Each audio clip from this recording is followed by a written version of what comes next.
It's Vic Demain, head groundsman, Durham Cricket.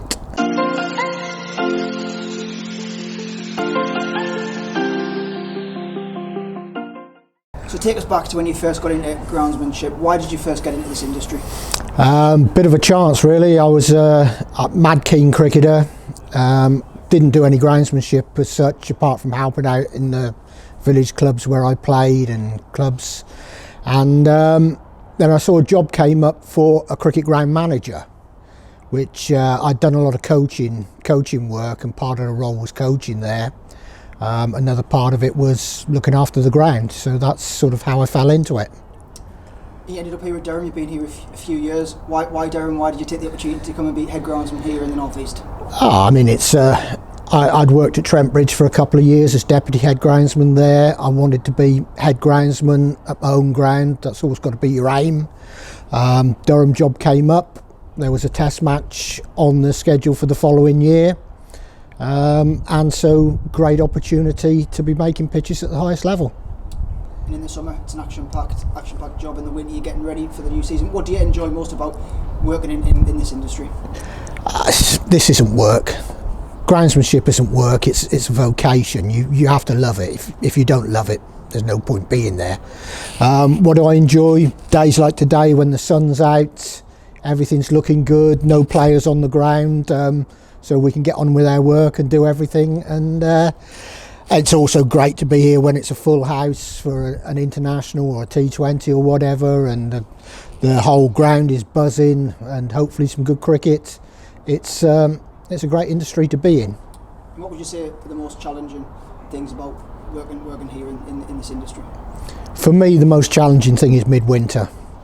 I'm someone who needs to be doing something all of the time, and there's not a lot you can do in the winter. The grass isn't growing, it's frosted, it's snow, it's soaking wet, and so there's only so many times you can sweep the shed or grease the machinery, and being idle is, I don't like sitting in a chair and doing nothing. In the past 2 years we've been affected by COVID. Just tell us how it's affected your job here as a groundsman.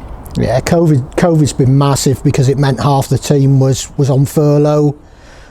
We went from what I would call a normal preparation and maintenance year to what I called just actually maintaining the ground on a part-time basis. There was only 2 of us working here full time. We weren't, in the early stages of COVID, we weren't preparing for matches, we weren't repairing after matches. It was just sort of keeping the grass cut and making sure that everything was okay, so it was massively different for us.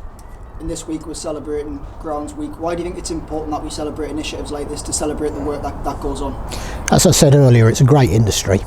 It's a great place to work. There are some brilliant, great industry to be involved in. There are some great people that work in this industry, not only in cricket but across groundsmanship in general. I've been lucky enough to meet many football guys, rugby guys, tennis guys, and we all share the same passion. We want to make the best surfaces that we can for the end users, which is the players. And just finally, Vic, what would you say to a young grounds person that would like to get in this industry and work in fantastic stadiums like this across the country? Never settle. Always seek something better. Always continue to drive yourself forward. Don't think you're going to earn a fortune straight away. That's not going to happen.